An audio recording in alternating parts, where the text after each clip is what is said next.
Oi, gente, tudo bom com vocês? Estamos aqui para mais uma aula, continuando, com relação ao conteúdo da pecuária. Agora nós vamos resolver alguns exercícios de vestibulares para conseguir fixar da melhor forma esse conteúdo para vocês. Então, vamos lá para a primeira questão. No Brasil colônia,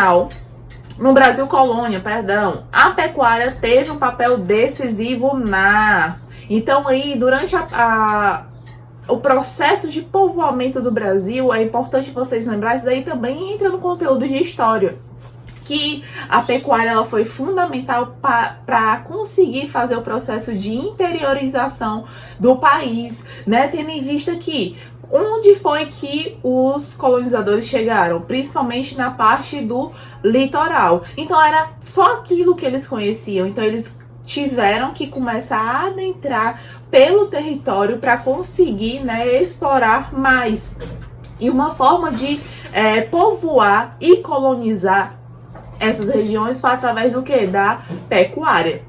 Assim como a agricultura também foi utilizada, mas a pecuária ela foi o principal estímulo, para que a coroa portuguesa ela enviasse, pessoas para fazer as criações, até porque o consumo ele ficava para o consumo interno, O gado, a criação do gado, ela ficava para o consumo interno, não era para exportação, assim como era o pau-brasil, por exemplo, a cana-de-açúcar, era mais para abastecer mesmo no mercado interno. Então, continuando aí, o item A, ocupação das áreas litorâneas, expulsão do assalariado do campo, formação. Nessa época tinha trabalho assalariado, na época do Brasil colônia, não, era o trabalho escravo, não era um trabalho assalariado. Lembrando que a relação do trabalho escravo e do trabalho assalariado são diferentes. Um você recebe uma remuneração e no outro não, você é forçado a trabalhar. O item C, formação e exploração dos minifúndios. Eram pequenas propriedades? Não, naquela época tinha uma ampla área a ser explorada, então eram os latifúndios, eram áreas enormes, grandes propriedades. A D, fixação do escravo na agricultura. Não, os escravos tinham a priori, os escravos eles foram mais utilizados para a questão da cana-de-açúcar, e a cana-de-açúcar em sua maioria ela foi desenvolvida próximo ao litoral, nas regiões próximas ao litoral, que eram justamente as primeiras regiões que foram ocupadas. E o item é expansão para o interior, então é justamente isso, A pecuária ela foi desenvolvida aqui no Brasil num primeiro momento para auxiliar, na interiorização do país, A questão de ajudar na colonização, no povoamento. E lembrando que tem algo muito peculiar nisso. Como é que, professor, mas como é que os vaqueiros, que eram as figuras que eram responsáveis por levar essa criação para o interior, eles iam trilhando e abrindo caminho literalmente com o facão, tirando a vegetação, mas eles buscavam principalmente as margens dos rios, seguir o trajeto do rio. Por que, professora, próximo de rio? E isso é um fator histórico. As grandes cidades, as grandes metrópoles, elas geralmente são desenvolvidas aonde? Ou próximo dos mares ou próximo dos rios, por conta da facilidade de você ter abastecimento, de você conseguir escoar mercadoria, de você conseguir transportar as pessoas, Então, com esse intuito, os vaqueiros eles iam seguindo trajetos, de rios, principalmente rios com grande volume de água, porque aí eles estariam assegurados que água não iria faltar. E ali ele conseguiria desenvolver, a irrigação, a questão da plantação, a irrigação para a plantação. Então tem todos vários fatores, que auxiliavam a formação e a fixação desses vaqueiros, dessas populações às margens dos rios. Não à toa que até hoje muitas cidades, até hoje não, quando muitas cidades foram criadas, elas foram criadas às margens dos rios. Um exemplo aqui no Ceará é a cidade de Aracati, que é a margem do rio Jaguaribe. O rio Jaguaribe ele é muito importante aqui para o nosso estado. Outros exemplos, Petrolina, Juazeiro da Bahia também, que tudo foi criado à margens dos rios, certo? Então não esqueçam disso. Vamos para outra questão, para a segunda. Todas as alternativas apresentam afirmações corretas sobre a atividade pecuária no processo de colonização no Brasil, exceto Constituiu-se numa atividade subsidiária de grande lavoura. Criou núcleos urbanos destinados ao comércio do couro. Destinou grande parte da produção de charque para o mercado externo. Foi um dos elementos importantes na interiorização da colonização. Produziu a figura do vaqueiro, um trabalhador livre, geralmente pago em espécie. Essa última tá certa, que a figura do vaqueiro é justamente ele que vai auxiliar, junto com os bandeirantes, a adentrar no interior do país, né, a começar o processo de colonização no interior do país. Também tá certa, né, que a criação de gado era uma atividade secundária à atividade a agricultura, né? Então, assim, tinha cana-de-açúcar, a grande produção de cana-de-açúcar em formato de plantation, mas eu também tinha ali a criação de gado, né? Se desse qualquer coisa errada, a gente já tinha ali a criação de gado já sendo produzida. O item B, criou núcleos urbanos destinados ao comércio do couro. Sim, e Aracati é um desses núcleos, né, que foram formados para o couro e para o charque, principalmente, a carne do charque, né, que era uma carne aí que tinha todo um processo, que também tinha a carne do sol, né? A carne de charque e do sol, elas meio que são sinônimos, né? Que é a carne que você deixava para ficar depurando ao sol, né? Para ela ficar... Naquela época não existia geladeira, né? Então eles deixavam a carne salgando, né? No sal, óbvio, no sol, porque ali ajudava a conservar a qualidade da carne. E o item D foi um dos elementos importantes na interiorização.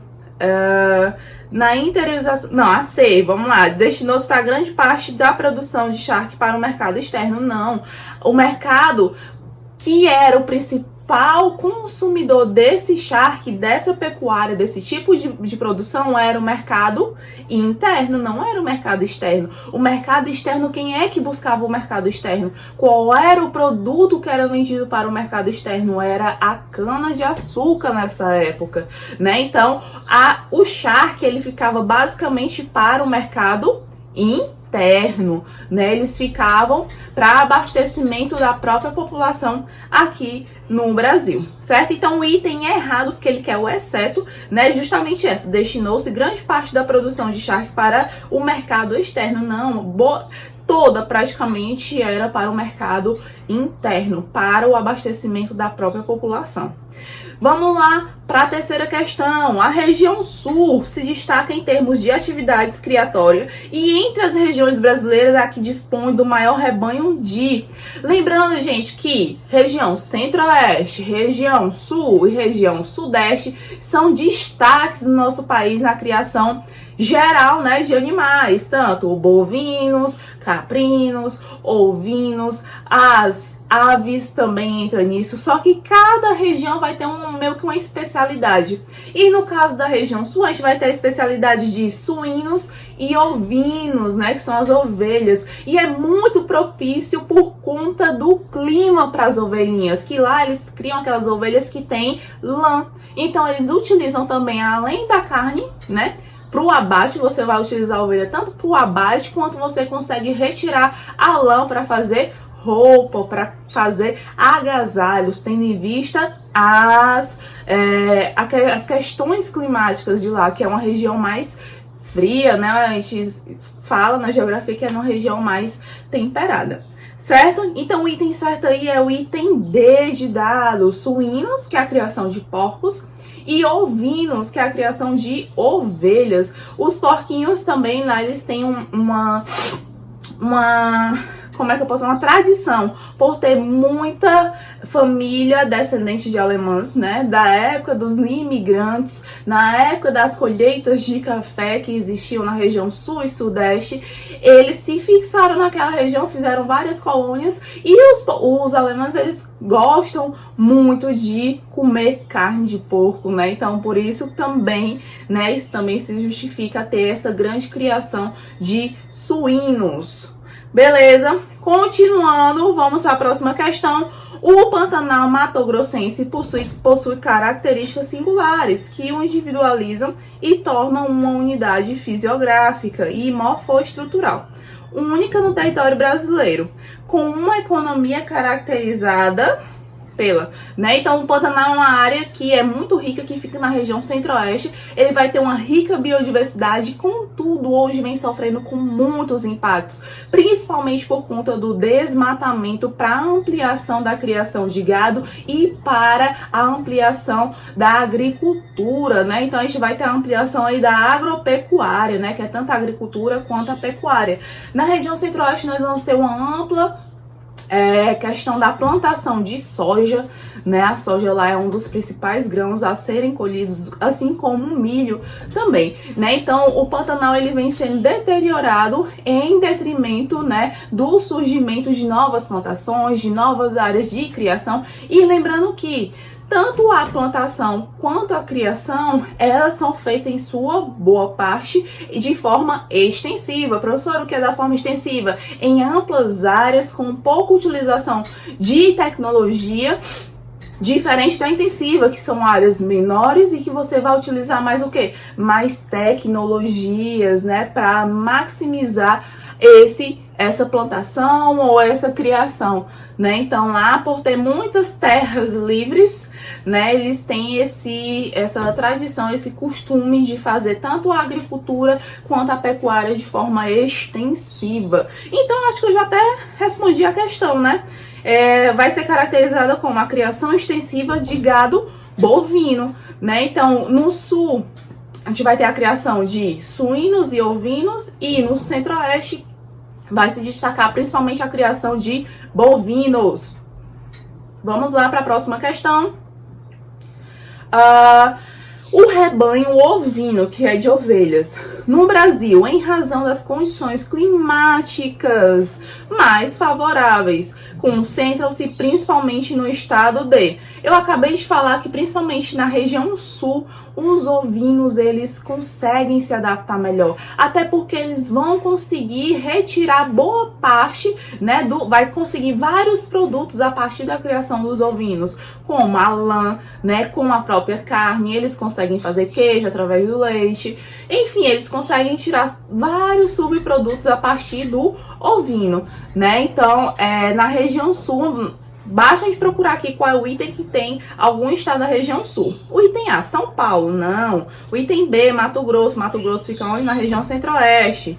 O item C, Rio Grande do Sul. Ok. O item D, Rio de Janeiro, é Pará, né? Um fica no sudeste e outro no norte. Então, aqui, o único item que, né, seria o correto é a região Rio Grande do Sul, por conta das condições climáticas, por conta do frio, eles são extremamente adaptados. Aí vem a pergunta, professora, mas aí quer dizer que aqui no Ceará não tem a criação de ovinos? Sim, tem a criação de ovinos, só que é de uma outra raça. Por que a professora quer de uma outra raça? Porque é uma raça que é adaptada ao calor. A nossa temperatura não é aqueles ovinos que tem a lã grossa, porque os bichos iriam morrer aqui, né? Que esse calor maravilhoso. Eles não conseguiriam sobreviver da forma adequada. Então aqui nós temos sim a criação de ovinos, certo? Só que é uma outra espécie diferente daquela criada na região sul.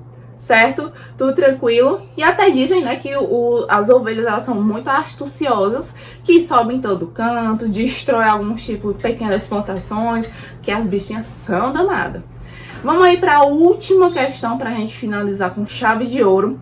Na região sudeste, 2 estados se destacam na criação de gado. Quais são? Né? Então, como eu já havia falado, 3 regiões se destacam por conta da criação de gado: centro-oeste, sudeste e sul, né? Cada um vai ter sua especialidade. Ah, professora, mas só a região centro-oeste produz bovino? Não, outras regiões também produzem, assim como o nordeste e assim como o norte. Lembrando que aqui no nordeste é crescente a criação, principalmente bovina. Professora, mas essa criação, ela tem o intuito de abastecer o nosso mercado? Não, menina, não.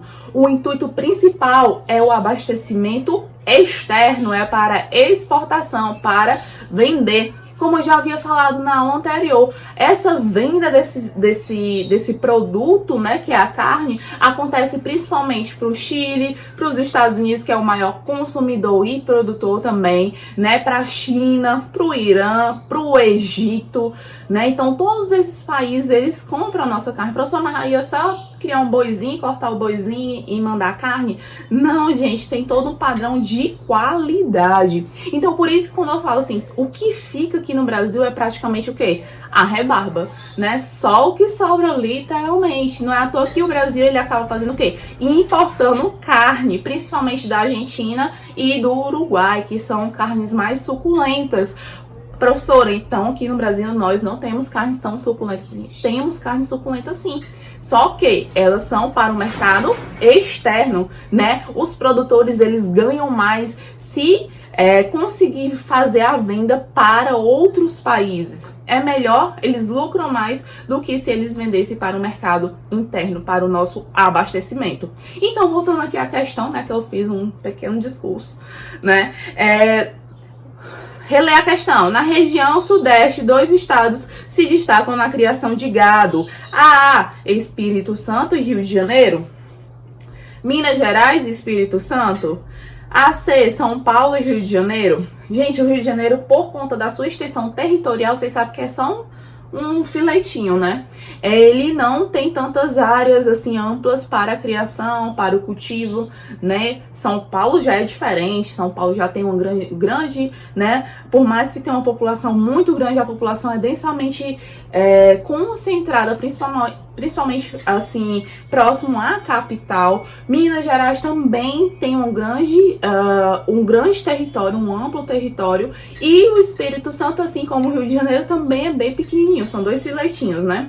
Então aí os mais prováveis seria o quê? Minas, por conta do território, da grande amplitude, né, do grande tamanho do território, e São Paulo, e são esses os estados, Minas Gerais e São Paulo, e isso acontece desde a época da colonização, daquela primeira questão que nós comentamos. Foram nessas regiões onde começaram as primeiras criações. Professor, foi só lá? Não, no Nordeste também se desenvolveu, no Sul se desenvolveu, mas aquelas com maiores expressividades foram em Minas Gerais e em São Paulo, não esqueçam disso.